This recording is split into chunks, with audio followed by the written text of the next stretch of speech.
Okay, good morning, everyone. This is Vijay Patel. We are making this YouTube series called The Curious Entrepreneur, and we are on this fourth episode. We are with Joe Albertino. He's a marketing expert, and he's going to share some lights on healthcare marketing in general and what is his take on few stuff that is going out there in the market, and some meats or whatever he can share some knowledge. So, Joe, if you can just give us a brief introduction first. Hi everybody. So I'm Joey Allbritton, and I am actually my last year of PT school, supposed to graduate in December, assuming that my clinicals don't get delayed too much with all of this stuff. We'll see how that's going. I was actually I was just telling him before this, I was a dental hygienist for 4 years prior to this. And so I kind of fell into that whole thing of, okay, this is the job that I have, but I'm kind of capped out on what I can do, as far as income, as far as just like enjoyment, as far as like having something new to do. So that was when I decided to switch careers. But knowing that, kind of it goes right along with everything that he's trying to teach with this whole series, is like how to diversify everything you're doing, how to actually like set yourself to where you can have success outside of just seeing patients. Because I knew pretty much how y'all know, like the reimbursements on everything is going down and down and down. And so unless you do something to take control of that, AKA marketing, AKA like looking at other types of income streams, whether that be marketing, whether that be affiliate marketing, whether that be doing personal training, weight loss, like really anything within there. I knew something had to be done in addition to just going to PT school. Otherwise, I'd fall into that same exact thing. So that's kind of how I got into all of this. And then over time, over the last 2 years of working with PTs, doing their marketing, I've kind of fell into some other things as far as what I do and everything like that. So that's kind of a brief introduction to me. Got it. So, like, before we started this interview, we were talking about some common traits that we see in the industry. Like, when people get out of the college, everybody is kind of top of the world, trying to, they think that the clinical skills that they got after 5 years of, college is the 100%. And, then after 1 year or 2 years, they realize that, okay, I have 50% knowledge. And then 4 or 5 years, they finally realize that, okay, this is not enough. Now what is next, right? So people, everybody will have this phase sooner or later, like later, So the idea is to share this platform, to have these knowledge spread out to people so that they can be ready before they get to that stage, right? So walk us through your journey a little bit, on a PT side or on a healthcare side, that what has motivated you to be like, dental hygienist, or what are the events that happened that made you choose the healthcare career? So I've kind of got a little bit longer one since I am second career. So I originally actually wanted to be a dentist. Hmm. So I applied to dental school 2 times, didn't actually get in. My wife, she got into dental school her first time. And so the time I was doing it my second time, and the first time she went in, first time she applied is when she got in, because she's a year younger than me. And so I was like, okay, like, what am I going to do? Like, I didn't get in the first 2 times. So I was like, am I going to try again? Or am I going to at least just like stay within the dental? Because I had always kind of thought dental, because I've had like pretty extensive dental work, just because I would never develop 6 of my teeth. So I have 4 implants. I've had ortho work. I've had all kinds of stuff. So that was already kind of a passion for me, because I can see what kind of difference it can make. And so that's kind of where I was like, okay, I'm going dental. So I was like, okay, well, I can do dental hygiene. Like, I don't really have to change anything. Like, I can just go straight into there, and I shouldn't have any issue getting into there. Because dental school is crazy competitive. I had like a 3.6 and still didn't get into dental school. She barely got in with a 3.95. So like, it's super competitive. And so I kind of went into there, and then I was like, okay, we're doing dental hygiene. And I really liked it, because I love the aspects of like actual patient care. I love being able to like actually just chat with people, actually help with them. Well, as much as you can talk to someone when your hands are in their mouth, I guess.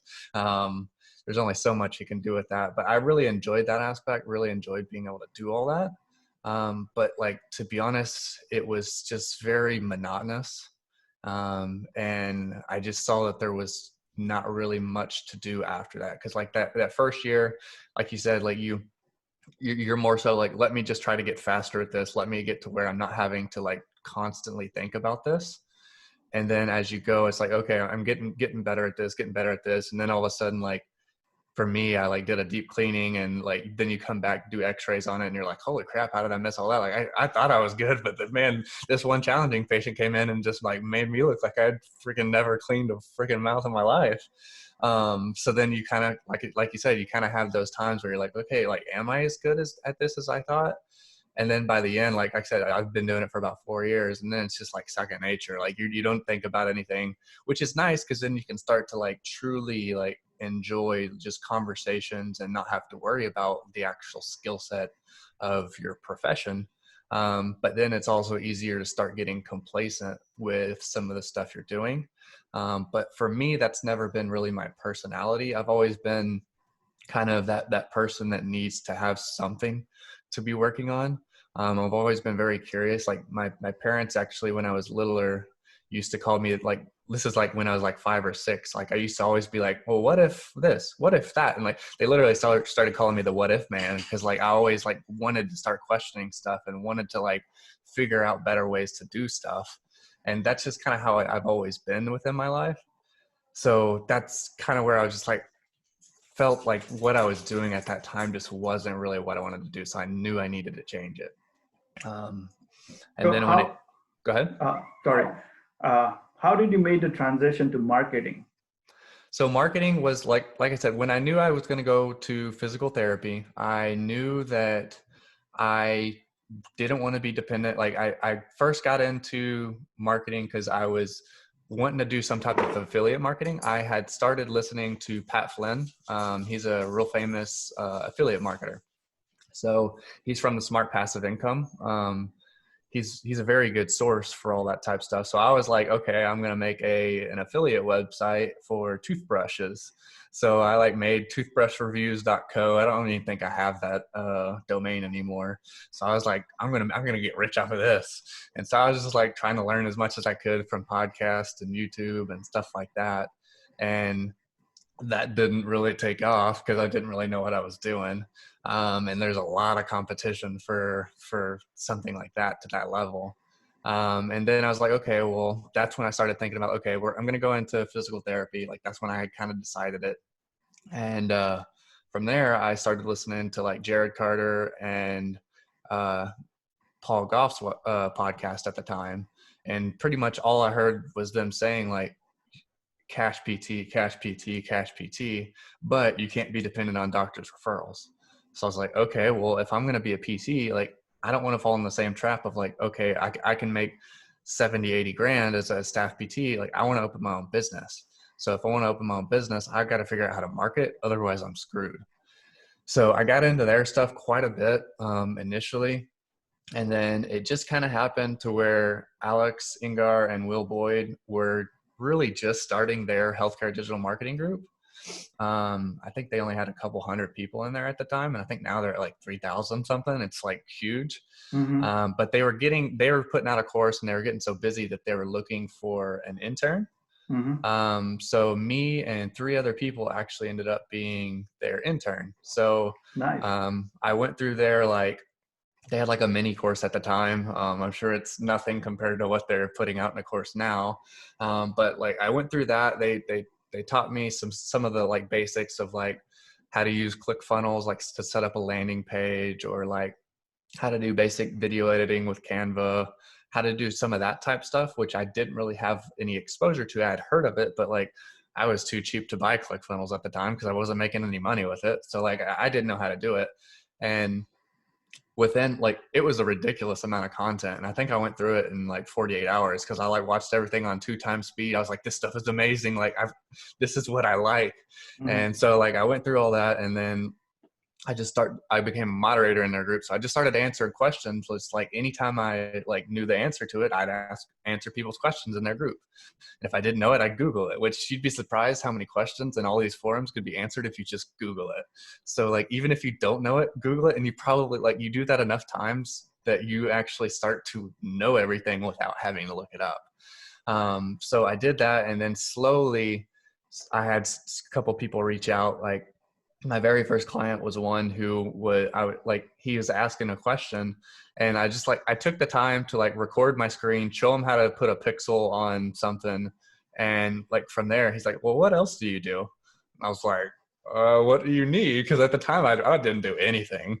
And so he's like, well, I'm looking at building a course for people with plantar fasciitis. And I was like, okay. Like, I had never built a course, but like I knew how to use ClickFunnels. So I was like, we'll figure it out. And I just told him, I said, I haven't built one, but but I know how to use this. And that's realistically how like all of your like your skills end up kind of having to come with any of this marketing. It's like telling them like, I know this base knowledge. I haven't done it before, but if you're willing to invest in me, like I'll do it for you, and you're going to get a discounted rate. And then once you've done it enough, you don't have to discount your prices anymore. Yes. So you're essentially getting paid to learn all this stuff. And so from there, I took him on for Facebook ads, and then him and I have been working together for like 2 years now.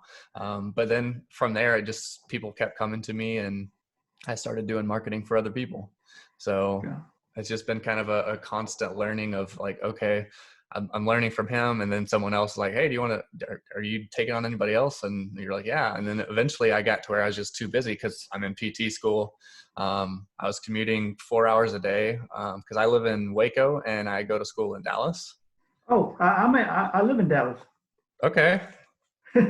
Nice. Where in Dallas? I live in Louisville. Okay. Yeah. Nice. Yeah. I go to UT Southwestern. So, yeah, I commute up to Dallas. Well, I did until all this COVID stuff. So I was doing a 4-hour commute, which that's also what truly helped me learn a lot of my marketing was I was listening to podcasts on 2 times speed. So I was listening to 8 hours of content a day. So you can learn quite a bit of stuff when you're listening to 8 hours a day worth. And I've done that for probably the last 3 years because I've always had a commute. So I've been able to get quite a bit done. Yeah. No, I think I had that similar moment with Audible. Like I still remember when I was reading like a Rich Dad Poor Dad book.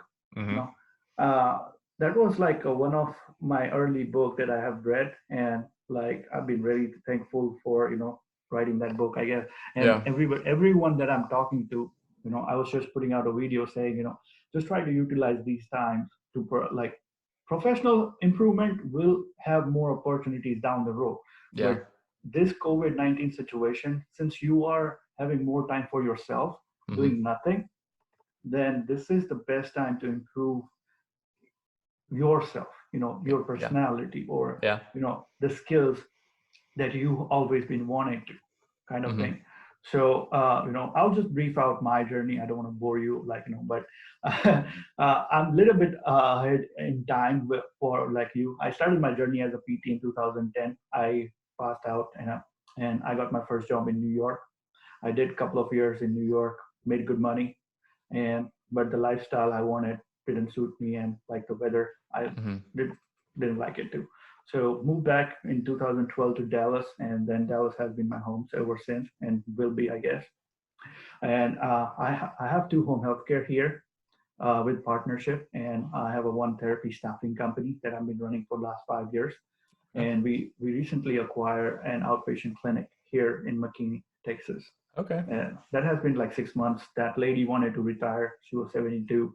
She was running that practice for 15 years, but like insurance based, and there's a lot of billing stuff that she was not doing it right and losing money just out of the door, getting paid and stuff. So we right now I'm working on that to flip that business. Right now in 6 months we stop bleeding. So it took us almost 6 months to stop bleeding. Now we're not bleeding, but now we wanted to improve on that and stuff like that. So, but give us some more tips and advice what you have seen in when it comes to healthcare marketing or PT marketing. So a lot of it is the biggest thing that anybody can learn is stop having shiny object syndrome. What I mean by that is there's chat bots out there, there's Facebook, there's Google ads, there's SEO, there's emails, there's YouTube, there's literally everything out there. And that's the hard thing when you're following like 10 people who are teaching some of this stuff, Mm-hmm. is you want to kind of get your hands on all of it. And like realistically, there's no way you can do that. And there's some of the like quote unquote PT gurus out there saying like you need to be across every single platform. And it's easy for them to say that because they have someone who actually handles all of their actual media distribution themselves. So to think that you're truly going to be across like 10 platforms and actually do it efficiently is kind of silly. So like first, like realize that and start to think about like which ones are going to be the most profitable for you. And the way I usually think about that, because I actually had someone yesterday on a call that was wanting me to potentially do their marketing for them. And he's like, well, what services do you do? And I said, to be honest, it's not really worth me telling you what services you do. I need to find out what your business needs. And then we can go from there, because I'm not going to pitch SEO to everybody, or I'm not going to pitch Facebook ads to everybody. It just depends on where they are in their business. So something to think about. A lot of people want to start doing Google ads and stuff like that, and they don't have any type of like true Google Analytics set up.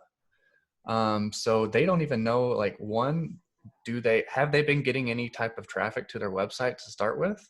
Because I've seen people literally redo their entire website. I go back and look at their Google Analytics and they thought it was a website issue, but they were just getting no one to their website. So they don't even know if it was a website issue, but they dropped $3,000 on a website and then ended up having the same issue down the road.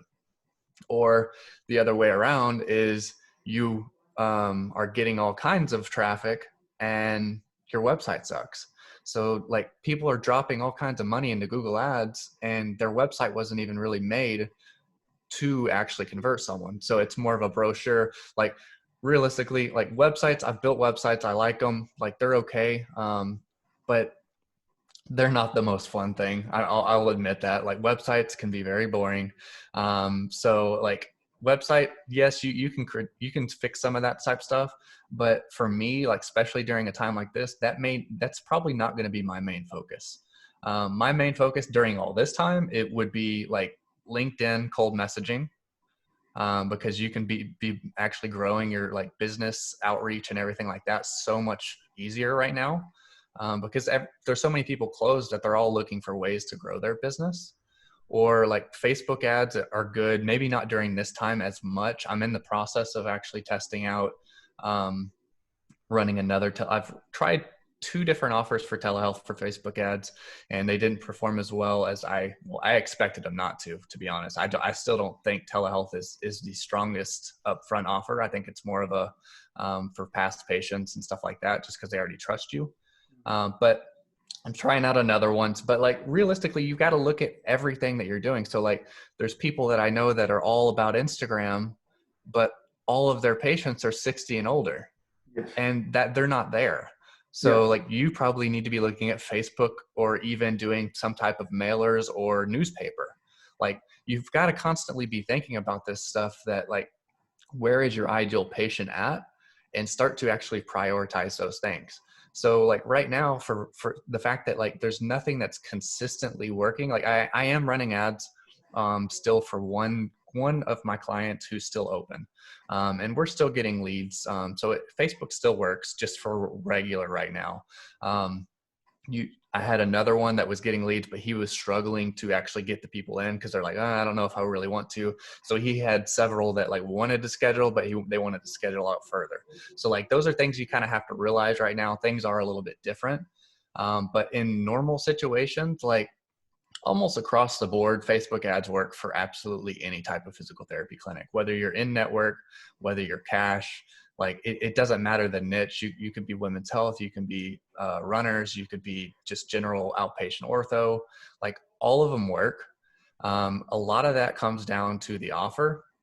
So you'll hear some people tell you that you need to do like the video view ads and then retarget, and that can work. But in general, I found that to be quite a bit more expensive. versus actually going straight to an offer. But the offer has to be done really well. Like it needs to have a lot of things involved with it. It can't just be come in for like, is your back hurting? Come in for a physical therapy eval. Like that doesn't work. That doesn't work at all. You may get one, but it'll be $60, $70 a lead. And like, which depending on how much you charge, that could still be profitable for you. But realistically, you need to break down everything you're doing in there. You need to call out the city you're in. You need to create some type of urgency or scarcity. So like there's only so many left. You need to put some social proof in there with testimonials. Like there's a lot of things that need to go into it. So with any of these paid things, like you need to really think this stuff out instead of just like hitting the boost post ad and hoping that it helps, because that's what I find happens quite a bit. Someone tells me they've tried Facebook ads and all they've done is boosted a post and then wondered why it didn't work. So it just wasn't really thought out as well. And that's fine. Like Facebook makes it so easy. It's like, oh, you could reach this amount of people, just hit boost I'm also post. one of the ones, like I did it early, like, I did it. Yeah, it's well, you think like, okay, they just showed me the analytics of how many people it'll show in front of. Like, it seems like a good idea, and they make it seem so easy. You don't have to set up all the stuff on the back end, but in general, it's always more expensive to boost a post, and your results are typically not as good. So of course they make it easy to spend money. Like, why wouldn't they? Yeah. Like that's how they make their money. It's the same thing with Google Ads. Everything that they are doing is trying to push towards an automated, like an AI. So everything is completely done by them. So they say, oh, let's do automated bidding. Oh, let's do automatic placement. Oh, let's do automated rotating of the ads. And as you do more and more automated stuff, in general, it gets less and less effective. Yeah. So the way I teach ads is I do everything. You control literally as much as you can. So like your manual bidding, you do like all that type stuff. So that way you learn how to use it. It's just like being a PT. Like you didn't originally start eyeballing knee range of motion.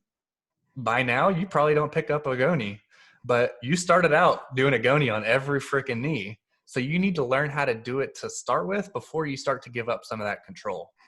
And I'm a very strong believer in that with pretty much anything. Like you need to let the data and you need to let all that type stuff really control it to where eventually, yes, you can split test.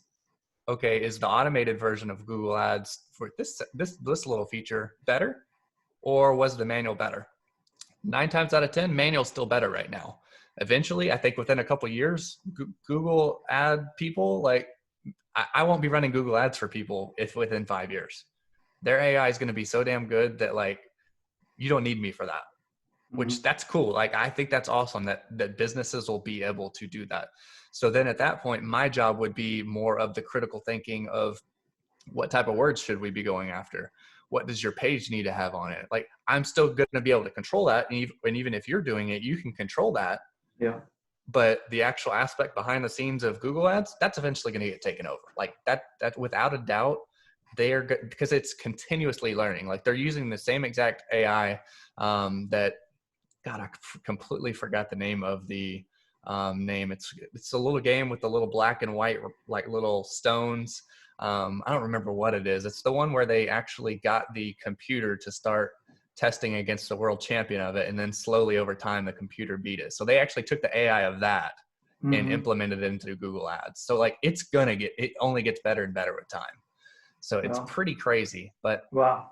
Yeah. So, I mean, you just have to really focus on like what you think can truly drive your business forward. And for some of like right now, a Facebook group to like try to grow some of your local area, that's probably your easiest way to get in front of a lot of people. Like just cold outreach, trying to get them to join your group, because then you can stay in front of their eyes and do it that way. Because groups right now are really good because Facebook prioritizes a lot of that. So like if I'm doing all organic stuff right now, it would be LinkedIn and it would be creating a group and trying to do as much of that. And then if you want to grow a YouTube, like don't think that you're going to make crazy money off of YouTube. Like first you have to have 1,000 subscribers and you have to have 4,000 hours within 12 months. So like even then the monetization of that, it's not crazy money unless you get to like millions of followers. So like, don't think that that's what it's for. But you can put that type of stuff on there, and then over time it just continues to work for you. So you can build those assets like blogs and YouTube, and they'll work for you for 10 years. Where like an Instagram post, it's not going to work for you for 10 years. When's the last time you scrolled back for even 5 years on someone's Instagram? Like, Yeah. no one does that. No one does that on Facebook. But YouTube and blogs can continue to bring people in because that's what Google and YouTube want to show. Yeah. So it's crazy how many of my clients that when I start managing their stuff, they're like, I'm not really getting much traffic to my website. And I go look at the analytics. And it's like, well, you actually have like 3 or 4 blogs that are pretty much bringing 90% of your traffic. Let's try to recreate this. Like, this is clearly what's working for you. So when it comes to that, like, take a little bit of time and do some of those, especially right now. Like, if you're not seeing patients, you should have enough content for the next year by the time all this stuff gets normal. Like, you've got so much time to do this. Just like plan it out, make a video, same video, make a blog on it. And there's 1 week, and just, you'll eventually have like every week you have got something that you can release, and you're just constantly doing it. So like I said, there's so much you can be doing right now, but I think that's what sometimes stops people, is there's so much that you can be doing. So instead of doing anything, it's easier to just do nothing. And like, see, everyone has their, I guess, like, being a business owner, you are juggling with so many balls Mm-hmm. that, and plus, you have your own, set of skills that you are good at. I'm the number guy when it comes to, running numbers. Yeah, I Yeah. know I'm good at it, but at the same time, tech is something I'm passionate about. Mm-hmm. Okay, but I hardly find time to learn. And I think this session has been, helpful for me personally, than anybody else. I'm trying to learn the most thing, because what you are saying just now, I've been trying to learn these things for so long, but just not having enough time. Or as a business owner, you have a lot of other stuff that you are already focused on. Yeah. This becomes the least priority for you, kind of thing. Yeah. But yeah, no, like, really interesting. So let's talk about, like, what is your career goal? What do you want to what do you want to see yourself? Just one side note, I just thought about it with that last topic. If you're trying to learn something, watching a video and listening to a podcast, but not actually trying to do it physically, you're wasting your time. I have a lot of people who've like, I've watched your Google Ads videos in your group, and I'm like, okay, well, how are your Google Ads going now? Oh, well, I'm not running any. Well, by the time that you try to do Google Ads, they'll probably have already changed their interface, and you're not going to know anything of what you watch. So like, don't waste your time learning some of this stuff until you are actually trying to go into it. So if it's general marketing concepts, I'm fine with that. General marketing goes across absolutely any platform. General sales stuff across any platform. But like, if it's an actual, like, this is how you set up a chat bot, or this is how you set up this, don't waste your time. Save your time and do something else, because you will not remember it. and just do something else that can actually produce something. So sorry, I had to say that, because that happens a lot, and that may get me less views on my stuff, and I'm fine with that if it means someone's being more productive. Like, I am completely fine with that. But I fell into that same trap. I've watched a lot of videos of, like, because I've watched like 3 videos on chatbots. I mean, I've built one, but like, I've watched like 3 courses on chatbots. I've done like this, and I'm like, well, I don't even have a podcast. Why have I watched a course on podcasts? Like, so like, I fell into that trap a lot, and I know a lot of people do. So like, that's one thing to really focus on. I think it's a general mentality, as I said, like, when the Facebook came out with the ad feature and stuff like that, I'm also one of the, the successful player or blunder. I put my $100 and, waste it just like that. Yeah.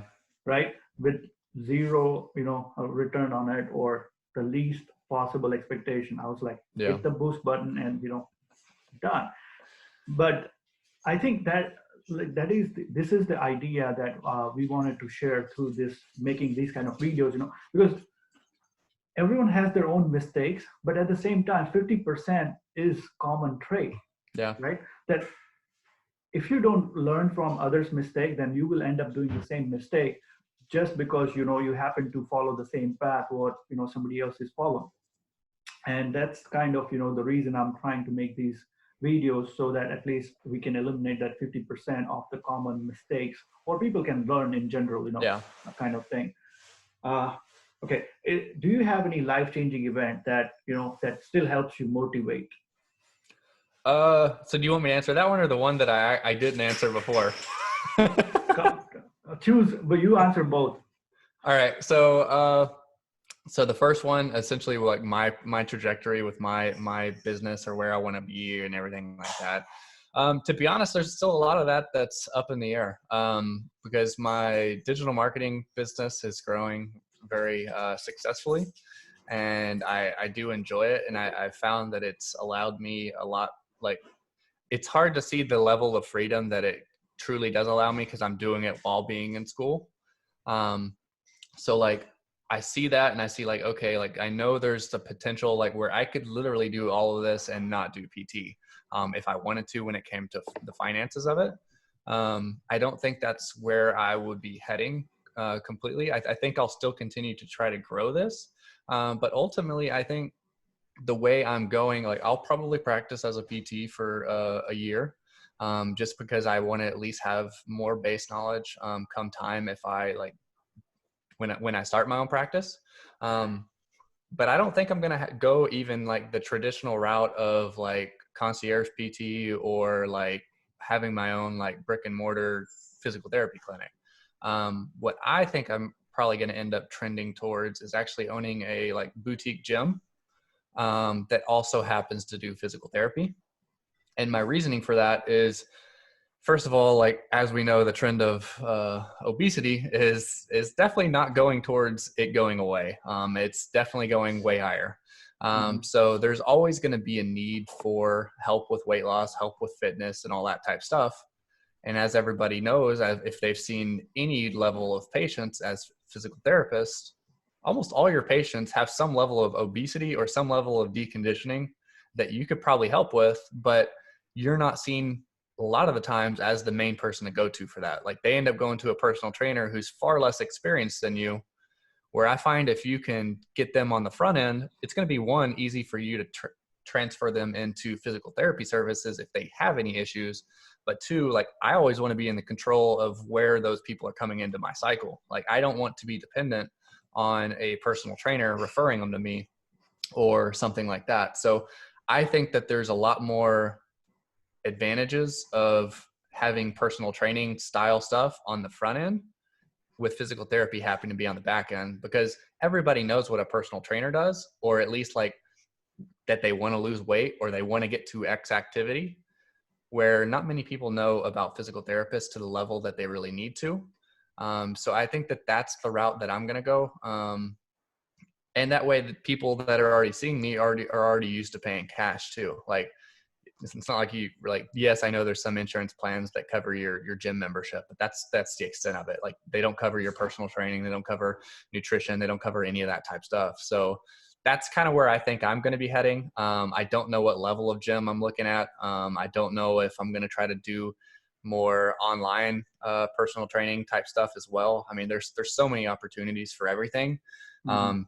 It is hard not to, once again, kind of have that shiny object syndrome of like, I'm going to try it all. But I think that's where I'm trending. And then we'll just kind of see the balance of where I do that with my digital marketing company. So, cause I mean, I don't graduate till December. So my company could be drastically different by the time I even graduate, Mhm. um, based on how fast it's growing right now. So we'll see. Got it. No, like, see, as I was saying, like, I'll just try to transfer some of my knowledge, Hmm. that uh, now you learn something that is a piece of puzzle, because running a business or like in general is a kind of, pieces. Like there is a system knowledge, there is a finance knowledge, there is a healthcare knowledge, and there is marketing and other, how to get patient or sales or whatever you want to call it, right? So I would identify like 4 to 5, elements to a business for running it successfully. Because even if you are good at marketing, but if you're not good at providing care that you wanted, then things doesn't work, right? Yeah. So yeah, I would recommend that you at least get a year of system knowledge, Yeah. right? You have the marketing knowledge, but just get a system knowledge. How? Because see, insurance company controls healthcare so much that they're Yeah. not going to give up anytime soon. Yeah. I don't see that happening, right? So we have to know how the system is running in order to, win into by being within the system, because now you have to play by the rules insurance companies making, right? But I can see there is a definitely push for private pay, But Yeah. at the same time, if 80% of your population is covered by Medicare insurance, your market is still kind of a split. Yeah. Nobody's going to pay out of pocket if their insurance is still covering for the service, kind of thing. So there is still a split when it comes to patient choice and stuff. I see a lot of videos, people trying to push for cash-based marketing, cash-based practice only and stuff. But Yeah. that does work in kind of a wellness setting, but Hmm. it doesn't work when it comes to actually treating kind of patient, situations. Yeah, it's interesting because I mean like I said, I've worked with both in network clinics. I've worked with cash, and then I've worked with ones that they are out of network, but they do all of the out of network billing. So I've Mm-hmm. kind of been within all of those ranges, and it is interesting. But it's funny how it doesn't matter who you talk to, whatever they're doing, they say that the other one won't work. that seems to be the case across the board. It like most in network people say that, oh, cash won't work, and then most cash says, oh, in network doesn't work, and like they all end up saying it doesn't work. But in reality, you start to see that, like, realistically, like you said, as long as you have the systems, as long as you like think about all the potential shortcomings of all of those, that really any of them can work. They just may work to a different degree, and depending Yeah. on your skill set, that may change some things too. So Yeah. I definitely agree with that. Like, see, the moral of the story is you have to be good at it no matter Yeah. what you do, right? If you are good at it, then yeah, your private practice is going to skyrocket, through the roof. Yeah. There are people for every size. It's like a clothing, there is a cloth for every size and shape. Yeah. There's a patient for every therapist, but you got to be decent enough to receive that patient, Yeah. right? Or else it's going to somebody else. So I personally feel that, because there's a lot of competition, of course, but you have to be the right fit in order to make that match so that people come to you instead of going to, the other match. Yeah, for sure. So you just have to, be little competitive on the edge, because at the end you have to eat, you have to pay rent, and, Yep. live in the house. So Yep. So what was your other question? Because I know we had two of them, so I don't remember the second one. It was like, okay, any life struggle or any, because like what we talk about is, everybody has some downside or down experiences that still stays with you. Like I was talking to Stephen Dunn, and he shared one experience that he was like, there was a time that he was not able to have money for groceries, kind of mm-hmm. thing. That wasn't like, really bad, but that kind of experience stays with you in your entire life, that that makes you more appreciative of when you are on the more receiving end, right? So Yeah. that kind of thing. To be honest, I mean, yes, I have, but it didn't affect me as much. Like I say, I like looking back at some of that stuff, but I'm also the type person who like doesn't like to dwell on any of that. But my parents, my dad is a custom home builder. And so, of course, in 2008, their company completely went under. So I was in undergraduate school at that time at A&M, and I was young enough though that they kind of sheltered me a lot from it.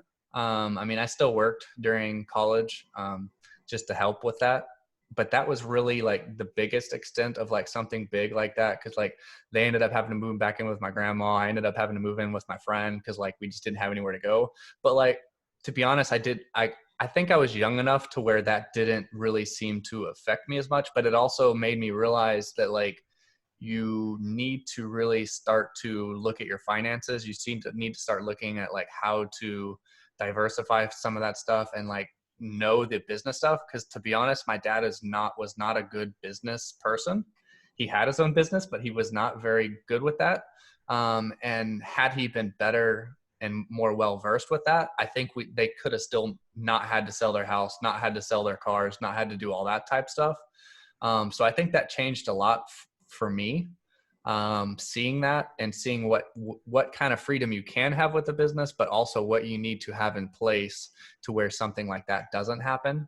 But I mean, outside of that, which like most of the time I forget about, like, I'm not even gonna lie, like I've had a pretty good life. I don't have a big sob story. I don't have anything crazy. No, we don't want But that. that's how I've kind of lived my life. I've always been a very optimistic person. So like even if I did have something, like I honestly maybe just not remembering it right now.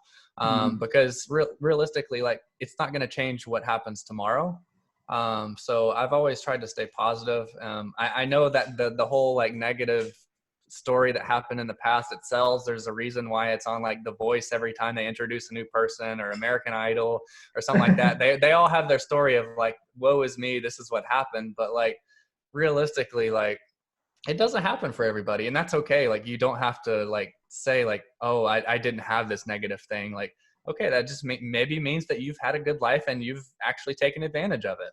And Yeah, I like. that's kind of how I feel like I've been in my life. I've had a good life, and I'm going to try to continue. Sure, and like 100%, like there is no, but what we try to take out from, the question is like, something that is motivating out of it. Yeah. But I would agree 100% because so far in my career, like, I would say 10 years, I have getting involved into 15 businesses that, but I would agree 100% that being a business owner does not mean that, that justify or put a stamp on it that, okay, you are the sole authority, that, Yeah. the guy who's going to run. Because what I see, like, and you can, relate the same thing is like when a client comes to you with the marketing question, you know, most likely you are going to deep down into, what is your expertise. When any business that comes to me is struggling, the first thing I dig down is number, because the answer most likely is going to be lied under the numbers, right? And after doing over and over again, like initially, I think we have a similar story, like my first job that I was doing, that owner was a really like rich guy. So he just happened to buy, a lot of stuff, and then just hand it over to us, go figure it out, kind of thing. And we delivered in one project. Then he gained our confidence. Then he went out and bought nursing home and gave it to me and DON. Okay, guys, figure it out. I was like, okay. It took us 1 year to flip that nursing home from making loss to profit. Then he went out and bought assisted living. So every time he shows up in a meeting, he's like, okay, what did you buy? Kind of thing, right? So, but that was a life lesson for me that has stayed with me, is like, it's always a numbers game, Like, as long as it's a business, that has to be, somewhere that you have to look down your numbers and see where you can fix it. And most likely you fix that and business will be, running in a good way. Yeah, I couldn't agree with that more. Like I said, pretty much every time I get a client, trying to talk to them or a potential client at that time, I start asking them numbers, and you'd be surprised. Oh, maybe you wouldn't be surprised how many people don't actually know their numbers.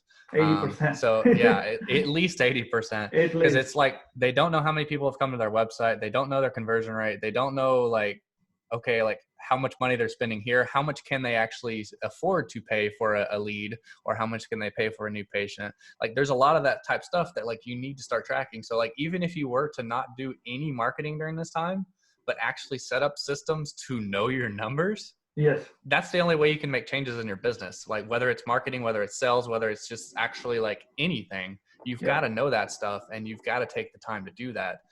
That's something that like realistically, I probably need to do better within my own business. I know right now I'm fine, but like later on down the road, as I try to scale this more and more, I'm going to need to know those numbers, because I still at this point haven't had to do any type of like paid advertising for my own business. Like it's all been word of mouth, which word of mouth is probably like, I love it because it's 20 times easier to close people, but you can't control it. So like you've got to start to know those numbers. Otherwise you don't know what you can profitably spend for any of your ads. So definitely. Numbers drive everything, and almost no one knows them. Like you ask them what's your close percentage from like eval to plan of care. They maybe kind of know it. They may not know their retention as far as people doing plan of care, or how many calls in versus them actually scheduling, how many of those fall off in between. Like they don't know those numbers. And if you don't know that, like you don't know where the breakdown is. It could be just, you need to be better at nurturing from when they say they scheduled to show up, or it's the fact that like you're not selling them once they get there, or you're not even getting enough calls to do that. Like there's so many things, but it's hard to fix stuff if you don't know what's broken.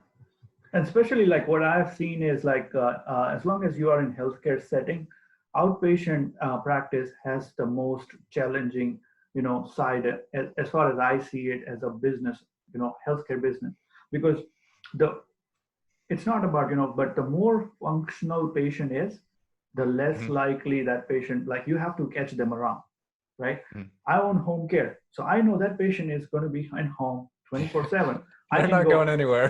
yeah, they're not going anywhere. Like it's 9 o'clock in the morning, or if I cancel it and say I'm coming at 4 o'clock, it's going to be okay. But in outpatient, moms are taking care of kids. They're Hmm. having their appointment, their husband's appointment, their in-laws appointments. They're juggling with so many things, Yeah. along with coming to your outpatient clinic. And the functionality they have is pretty much, even if they don't take physical therapy, most likely they'll be fine, kind of thing, like Yep. 50-50 chances, right? Because they are having some nagging pain, but it's not good enough that they will, require immediate, otherwise they will just go Yeah. to ER, right? Hmm. So outpatient physical therapy, I have found the most challenging in terms of retaining the patient, because you have to put out so much effort to bring in the patient. At the Yeah. same time, patient fallout is so much that you have to be creative. You have to create so many ways to retain that patient, like create a fitness program, or incentivize that wise them. We have, like Pilates base, to follow up, like if they want like Pilates training or just a Yeah. fitness uh, in general. So there are like we create a little bit of like layers to it, so that we can retain those clients, and Yeah, they can for still sure. maintain their fitness and stuff. But a lot of practices still are doing it in traditional way, like they get the referral, treat the patient is out of door, and then they Yep. have to find a new patient.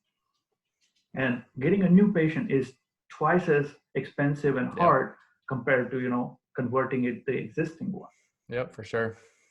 So I'm just trying to learn my way. But yeah, definitely the technical side of it was very interesting. I enjoyed it, Yeah. because there was something I didn't know it too, and I would definitely try to watch out your videos. But at the same time, I'll keep the your tips, that if I'm not doing it, I would Yeah. better. Yes, like I said, I'm fine with you not watching my video if that means that you're actually doing something productive within your own business. It's Yeah. like that's my whole point is to get people to be more productive. Like it doesn't matter what it happens to be. Yeah, but yeah, I'll definitely remember, because I think I have done it too. That Hmm. at some point, like I think I would say January of starting this year, that I wanted to take over the digital marketing, Hmm. for my businesses. But now, like I realize that even though I learn everything, I don't have time for it. Yeah. Okay. So it's better for me to have somebody who can do it for me, instead of, I try to do everything, and I try to focus on things that I'm good at, right? Yeah. Because the moment I try to divert my attention, there is something else is falling apart, because, that is also requiring my attention as much as, the other things. So, Yeah, and that seems to be a common mindset of most people I work with. Like almost everybody I've worked with have tried their marketing to start with. And one, they either just weren't good at it, or two, they were okay at it and they just didn't have time, or there was other things in their business they realized they could make more money doing and just outsourcing it. So like the way I pretty much tell people, like with my stuff, is you're paying to get your time back, and you're paying for all the experimenting that I've done over the last 2 years. yeah. So like just that alone, by you saving the amount of money that you won't spend in ad budget, it usually ends up covering everything in itself. And So it's worth it. Believe me, like I've learned it the hard way, but now I know, like when I need a help, I would not mind paying it to someone like a consultant, or yeah, somebody who has 15 years of healthcare experience, walking me through how some part of business I still don't know, yeah, or trying to figure it out. But or books, books has a yeah, lot of knowledge for $7. Like especially for money management, I would say like the best way to do is, like forget about courses or $1,000 seminars and stuff. Just read a $7 book. It's going yeah, to give you the most knowledge that you can get from any out of any seminars, or people who yeah, can repeat the talk which they have read somewhere else, kind of yeah. thing. I agree. Yeah, I think Anyway, have you ever read the book Profit First? yes. That's one of my favorite books. So Yeah. yeah, money management and that, like it's really well done. So Yeah. yeah, cool. All right, Joe. Thank you. I think we'll wrap up our episode. Sorry. But thank you for your time. We will catch up with some more information, or we might do some Facebook Live videos together. Yep. Kind of sharing some more information as things gets updated. In future and other things. All All right. right. Sounds good. Thanks for having All me, right. man. Thank you, Joe. All right. Yeah. Have a good one. You too. Bye.